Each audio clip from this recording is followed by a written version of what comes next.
Ini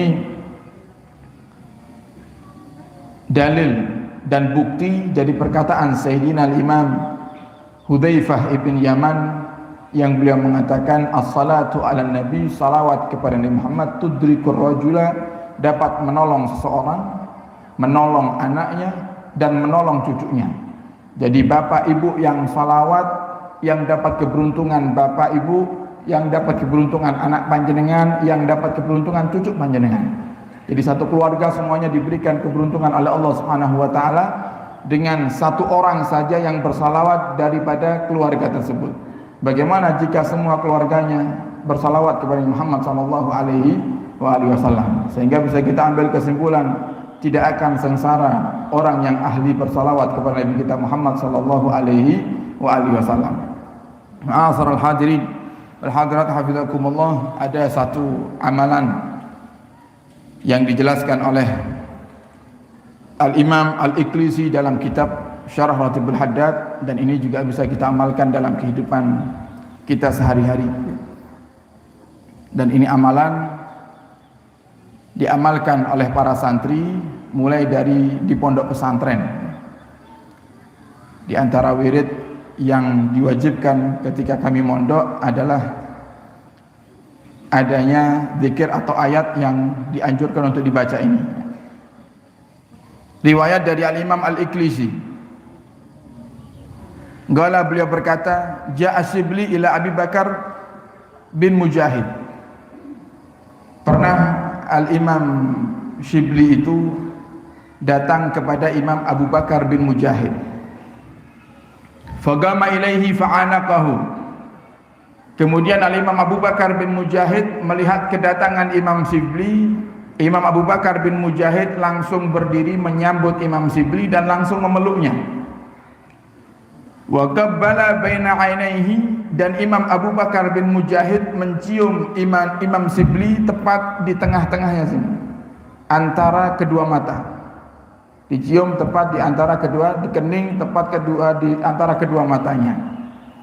Fagultu, kemudian Imam Iqlisi beliau bertanya kepada Imam Abu Bakar bin Mujahid, ya sayyidi, wahai guruku, taf'alu hadza bi Shibli, kenapa kau cium Imam Shibli? Kenapa kau cium Shibli? Wa anta wa jami'u man bi Baghdad taquluna innahu majnun, sedangkan kamu dan juga orang-orang mayoritas masyarakat Baghdad ini mengatakan Shibli itu orang gila.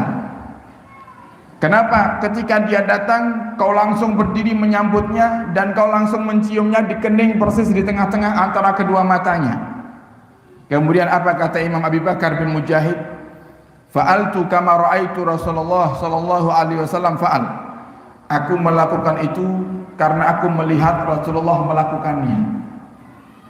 Wa dzalika anni ra'aitu Rasulullah, karena aku, wahai Iqlisi, suatu hari pernah aku bermimpi berjumpa dengan Rasulullah sallallahu alaihi wasallam di dalam tidurku. Waqad aqbala Shibli, tiba-tiba dalam mimpiku yang berjumpa dengan Rasulullah, tiba-tiba datang Imam Shibli. Faqaman Nabi, Imam Shibli datang, Nabi Muhammad langsung berdiri. Faqabbala baina ainaihi, dan Nabi Muhammad mencium Shibli tepat di antara kedua matanya, di kening tepat di antara kedua matanya. Faqultu, kemudian aku pun bertanya kepada Rasulullah, ya Rasulullah, taf'alu bi Shibli hadza, kau lakukan ini kepada Shibli ya Rasulullah? Gala na'am, Nabi Muhammad katakan dalam mimpiku, iya. Hadza yaqra'u ba'da salatihi, karena Shibli itu punya amalan yang dia selalu membaca setelah salat 5 waktu. Laqad ja'akum rasulun min anfusikum azizun 'alaihi ma 'anittum harisun 'alaikum bil mu'minina raufur rahim. Imam Shibli selalu membaca ini, kata Rasulullah.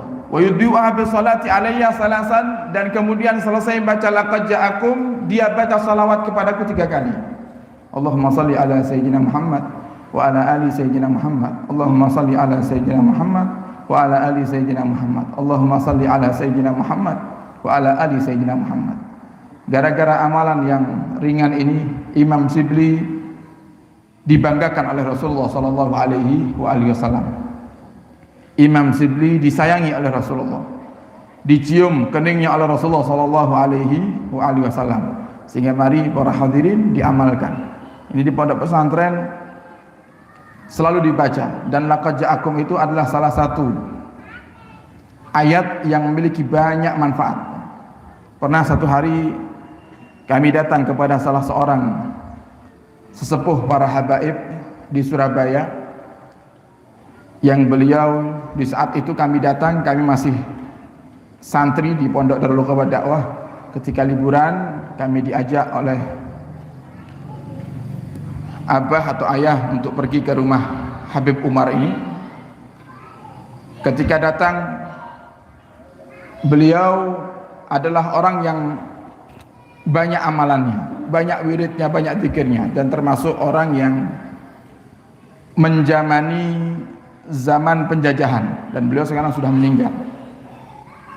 Itu beliau katakan kepada kami di saat kami tanya, saya masih ingat, saya tanya waktu itu kepada beliau, Habib, kan antum dapati zaman kegentingan di Indonesia, bagaimana mereka para pahlawan berjuang mati-matian untuk menjadikan negara kita ini merdeka, yang sampai sekarang saya penasaran, pahlawan kita itu dikenal melawan penjajah dengan berbekal senjata yang sangat sederhana sekali, sedangkan para penjajah mereka dilengkapi dengan senjata-senjata yang luar biasa. Bahkan di antara mereka para pahlawan kita bersenjatakan bambu runcing, yang sampai di Surabaya dijadikan monumen, ya. Ada monumen bambu runcing, ya. Yang jadi pertanyaan, kalau orang logikanya megang bambu, lawannya pakai tembak, ya baru maju selangkah sudah ditembak dor, mati, kan gitu. Tapi bagaimana Allah bisa berikan kemenangan? Nah, beliau bercerita, kalau dulu para pahlawan kita itu berjuang bukan dengan kosongan begitu aja. Mereka belajar, mereka munajat dulu kepada Allah Subhanahu wa taala. Mereka minta pertolongan dulu kepada Allah. Mereka riyadhah dulu. Riyadhah itu dalam artian mereka diajak untuk berzikir, menanamkan keyakinan yang kuat kepada Allah, bahwasanya tidak ada yang bisa menolong kita kecuali Allah Subhanahu wa taala. Di antara amalan yang diberikan oleh para ulama-ulama masa dahulu kepada mereka para pahlawan-pahlawan kita agar dijaga oleh Allah Subhanahu wa taala adalah laqad ja'akum rasulun min anfusikum azizun 'alaihi ma 'anittum harisun 'alaikum bil mu'minina raufur rahim. Jadi ini ayat yang sering kita dengar tapi kadang kita tidak tahu manfaatnya. Nah, sekarang mari diperbanyak baca ayat ini. Terutama dikatakan oleh beliau Habib Umar, hendaknya kita baca selepas sholat 5 waktu. Dan di sini ternyata Imam Abi Bakar bin Mujahid menceritakan tentang Imam Shibli yang dicium keningnya oleh Rasulullah, dan Rasulullah menjelaskan alasan kenapa beliau mencium kening Imam Shibli. Ternyata Imam Shibli juga membaca laqad ja'akum selesai daripada sholatnya, kemudian diikuti dengan bersalawat kepada Nabi kita Muhammad SAW 3 kali. Semoga Allah mudahkan kita untuk bisa mengamalkannya, dan semoga dengan kita mengamalkan ini Rasulullah mencium kening kita semuanya. Rasulullah bangga kepada kita, Rasulullah sayang dengan kita, sehingga kelak di akhirat kita mendapatkan syafaatnya. Amin ya rabbal alamin.